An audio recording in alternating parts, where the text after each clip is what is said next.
तो ये Norse mythology पे मेरा दूसरा वीडियो है और आज मैं तुम्हें वो कहानी सुनाऊंगा जिसने हमारे समय की सबसे बड़ी फैंटेसी कहानी यानी लॉर्ड ऑफ द रिंग्स को इंस्पायर किया था। कहानी अंडावरी की रिंग्स के श्राप की। पर उस कहानी से पहले आओ सुनाता हूँ वो कहानी जिसमें अपना थॉर लड़की बन गया था। तो हेलो वेबटास्टिक फैंस, मेरा नाम है सत्यम मिश्रा और तुम चाहो तो मुझे प्यार से मिस्टर वेब भी बुला सकते हो। तो समय को सर आंखों पर रखते हुए चलिए शुरू करते हैं। तो थॉर का सबसे बड़ा हथियार है उसका हथौड़ा यानी कि म्योनिर, जिससे कि वो जायंट्स को मारता है, और उसका दूसरा हथौड़ा जिससे कि वो एसगार्ड की लड़कियों में बहुत फेमस है। बड़ा हरामी हो बेटा। पर आज उससे उसके हथौड़े छीने जाने वाले थे। अब एक दिन थॉर नींद से जागता है तो वो देखता है कि उसका म्योनिर गायब है और उसकी जगह पे बस एक लेटर है जिसमें लिखा है कि हथौड़ा वापस चाहिए तो उसके बदले मुझे भी कुछ देना होगा। ये लेटर एक जायंट थ्रिम का था। अब थॉर ने सोचा कि लोकी की मदद लेते हैं क्योंकि लोकी ऐसे हरामी पने और ऐसी डील वगैरह करने में माहिर है। अब जब लोकी ये डील करने गया तो उसे पता चला कि ये थ्रिम तो आधा अंधा है,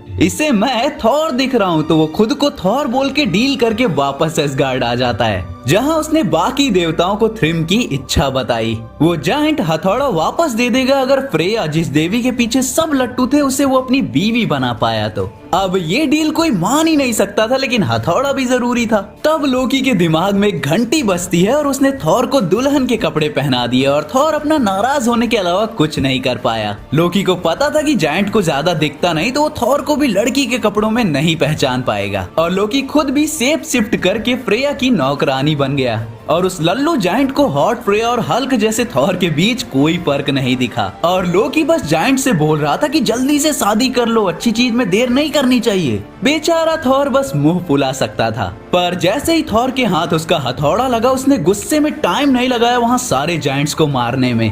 फिर क्या था, लोकी थॉर को विधवा कह के चिढ़ाने लग गया और थॉर एसगार्ड की पार्टियों में सबकी बातों का मेन टॉपिक बन गया कि वो टाइम याद है जब थॉर औरत बना था। अब चलते हैं श्रापित रिंग की कहानी पर, और ये कहानी वाइकिंग्स की फेवरेट थी क्योंकि ये लालच से हुए कत्लेआम के बारे में बताती थी।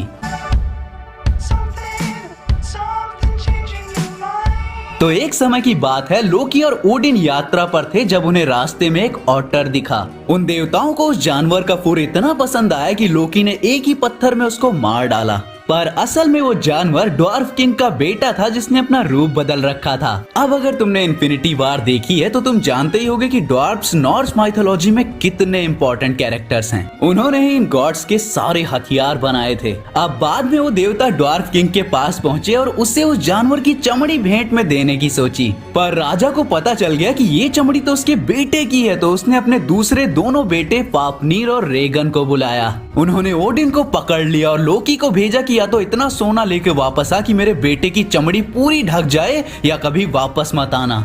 अब ये बहुत ज्यादा सोना था देवताओं के लिए भी। तभी लोकी को एक अमीर ड्वार्फ की याद आई, अंडवारी। इस ड्वार्फ के पास सोने की कमी नहीं थी और एक जादू की रिंग भी थी जो उसको अमीर बनाए ही जा रही थी। अंडवारी असल में एक मछली बनके जो पानी के निप्त थे, तुम मरमेड की तरह समझ सकते हो, उनका खजाना चुरा कर लाया था और उसी से उसने वो जादुई रिंग बनाई थी। अब लोकी ने क्या किया कि जब वो एक मछली बना हुआ था तभी एक जादुई जाले से उसे पकड़ लिया, और आजादी की कीमत थी ना सिर्फ उसका सोना पर की जादुई रिंग भी।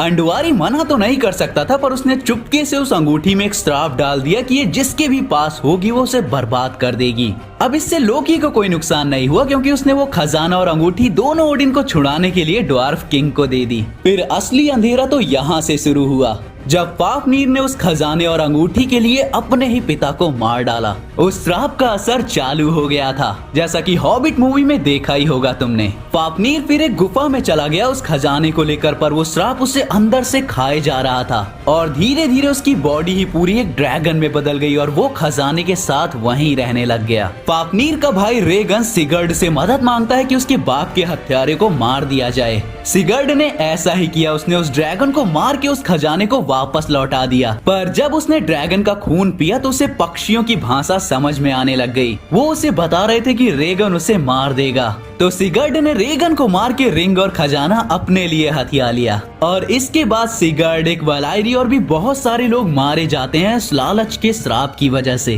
पर फिर एक राजा को इस पर शक होता है और वो खजाने को एक गुफा में छुपा देता है। अब इतने सालों बाद अंडवारी खजाना तो ढूंढ लेता है, लेकिन उसे रिंग कहीं नहीं मिली और कहते हैं कि वो रिंग अभी भी किसी के पास नहीं है और अंडवारी उसकी खोज में ही मर गया। अब अगर तुमने लॉर्ड ऑफ द रिंग्स और दी हॉबिट ट्रायलॉजी देखी है तो तुम जानते होगे कि कितनी सारी चीजें सिमिलर हैं इससे। तो गाइस ये था आज का वीडियो और मैं मिलता हूँ किसी और वीडियो के साथ, तब तक के लिए बी फैंटास्टिक।